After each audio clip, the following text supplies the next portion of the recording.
Hello বন্ধুরা, সবাইকে স্বাগতম আমার চ্যানেলে। আশা করি সবাই ভালো আছেন। আজকে আমি দক্ষিণ কোরিয়ান মুভি দি হোস্ট 2006 সালে যেটি মুক্তিপ্রাপ্ত হয়, যার পরিচালক বং জুং হো, এই মুভির কাহিনী নিয়ে আজ আমি আলোচনা করব। শুরু হয় সিওনেল হান নদীর ধারে এক মার্কিন সামরিক ল্যাবরেটরিতে। এক আমেরিকান ডাক্তার কোরিয়ান সহকারীকে আদেশ দেন ফর্মালডিহাইড ভর্তি বোতলগুলো স্রেফ বেসিন দিয়ে ফেলে দিতে। সহকারী আপত্তি জানালে শেষ পর্যন্ত বিষাক্ত রাসায়নিক সরাসরি হান নদীতে গিয়ে পড়ে।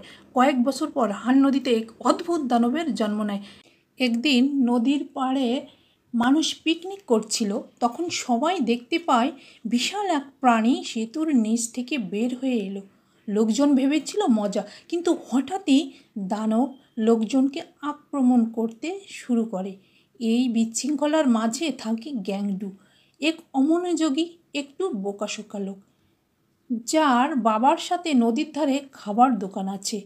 তার ছোট মেয়ে ইয়নচিও, সেও সেদিন ওখানে আসে। দানব হঠাৎ দৌড়ে এসে বহু মানুষ মেরে ফেলে। ওখানে অনেককেই সেই দানবের সঙ্গে মারপিট শুরু করে। অনেক চেষ্টা করে দানবকে আক্রমণ করার, কিন্তু কিছুতেই যেন দানবের সাথে তারা পেরে উঠছিল না। তখন ডু এবং তার এক সঙ্গী দানবকে আক্রমণ করে। এই সময় দানবটি তার সঙ্গী বা বন্ধুকে একেবারেই যেন গিলে খেয়ে ফেলে। এই দেখে ওয়াং ডু তো একেবারে বিমোহিত। তখন সে তার মেয়েকে খুঁজতে থাকে।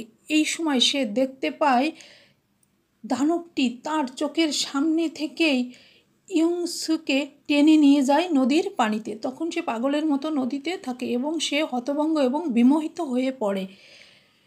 এই সময় সরকার ঘোষণা করে এই দানবের সংস্পর্শে সেদিন যারা যারা ছিল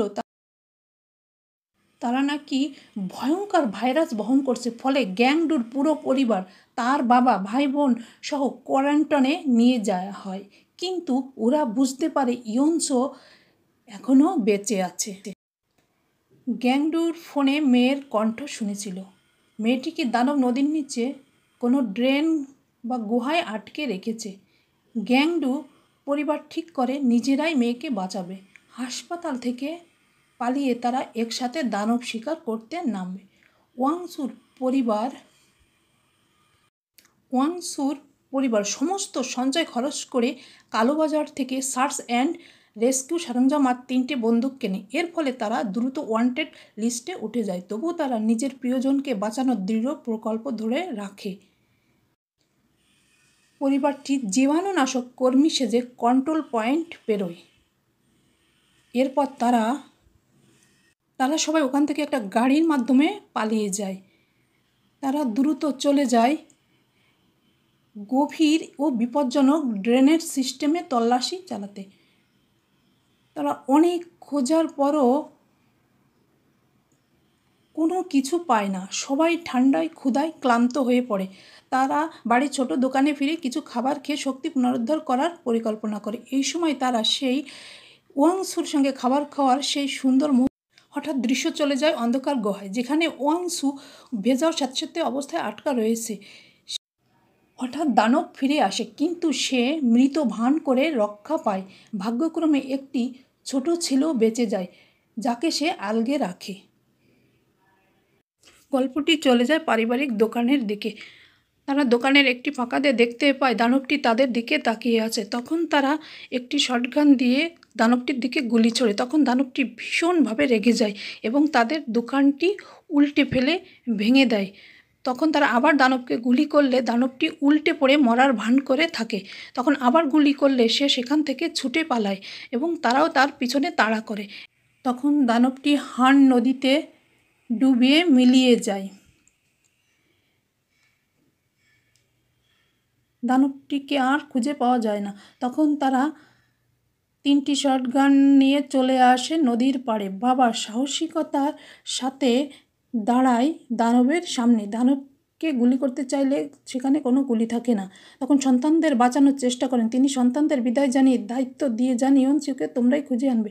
দানব তাকে ধরে নদীর দিকে ছুঁড়ে ফেলে দেয়। সন্তানেরা চোখের সামনে বাবাকে হারায়। বাবার মৃত্যুর জন্য আদু ভীষণভাবে ভেঙে পড়ে, কিন্তু টহলরত নিরাপত্তা কর্মীরা দ্রুত চলে আসছিল, তাই আদু ভাই বোনদের পালাতে বলে নিজে বাবার মুখে একটি খবরের কাগজ দিয়ে পুলিশের হাতে ধরা পড়ে। তখন বড় ভাই তার বিশ্ববিদ্যালয়ের এক সহপাঠীর কথা মনে করলো। সে একটি টেলিকম কোম্পানিতে কাজ করত। সে আশা করলো বন্ধুর সাহায্যে নাতনির অবস্থান খুঁজে পাওয়া যাবে। সহপাঠীর সাহায্যে আশ্বাস দিল, আর তারা রাতে চুপি চুপি কোম্পানিতে ঢুকে গেল। কিন্তু অনুসন্ধানের জন্য টিম লিডারের অনুমোদন প্রয়োজন ছিল। সহপাঠী লিডারের অফিসে ঢুকলো, অথচ ভেতরে আগে থেকেই পুলিশ ওত পেতেছিল। আসলে সহপাঠী পুরস্কারের লোভে তাকে ফাঁসিয়ে দিয়েছিল। এদিকে অপেক্ষার পার হয়ে গেলেও সহপাঠী আর ফিরছিল না। তখন বড় ভাই একটা পাসওয়ার্ড পরিবর্তনের যন্ত্র দেখে ঝুঁকি নিয়ে চেষ্টা করলো, আর আশ্চর্য এবং সে সফল হলো, এবং সেখানে একটি শর্ট সার্কিটের মাধ্যমে সেইখানে অন্ধকার পরিবেশ তৈরি করলো। সুযোগ বুঝে সে পালিয়ে বেরিয়ে এলো, আর পুলিশ ভেতরে আটকা পড়ে গেল।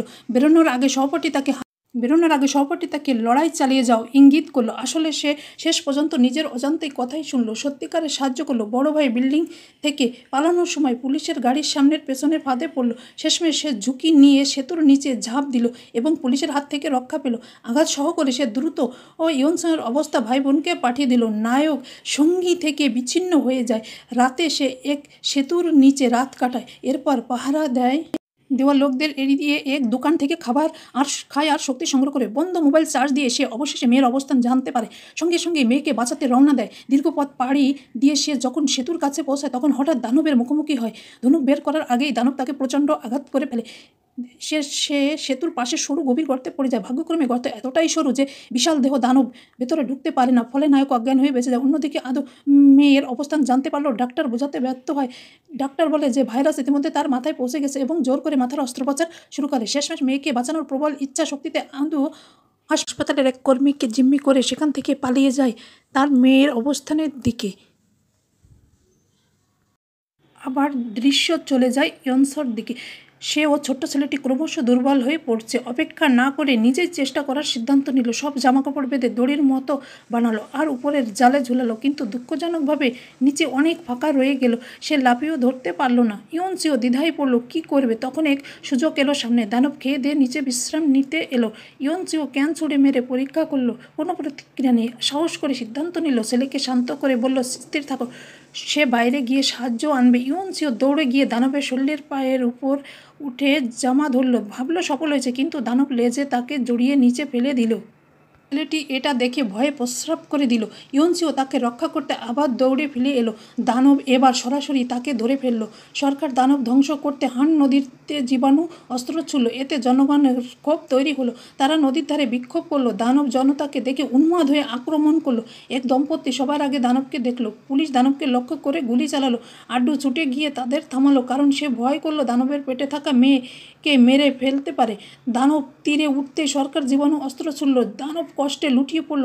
আড্ডু পেট থেকে মেয়েকে টেনে বের করল। মেয়ের নিস্তেজ দেহ দেখে সে ভেঙে পড়ে এবং সে শপথ নেয় মেয়ের হত্যাকারী দানবকে অবশ্যই রক্তের বদলে রক্ত দিতে হবে। সে আগুনের বোতল হাতে নিয়ে দানবের দিকে ছুড়ে মারে। একের পর এক তাড়া করে, কিন্তু দানব চতুরতার সাথে সব আক্রমণ এড়িয়ে যায়। ঠিক সেই সংকটময় মুহূর্তে এক ভবঘুরে চাচা হঠাৎ সামনে আসে। সে লুকিয়ে দানবের মাথার উপর উঠে গিয়ে পুরো এক বালতি জ্বালানি তেল দানবের গায়ে ঢেলে দেয়। আড্ডু সুযোগ বুঝে শেষ বোতলটা ছুটতে যায়, কিন্তু হাত ফসকে বোতল পিছনে পড়ে যায়। আড্ডু যখন হতাশ হয়ে পড়ে, ঠিক তখনই ঘটে এক চমকপ্রদ ঘটনা।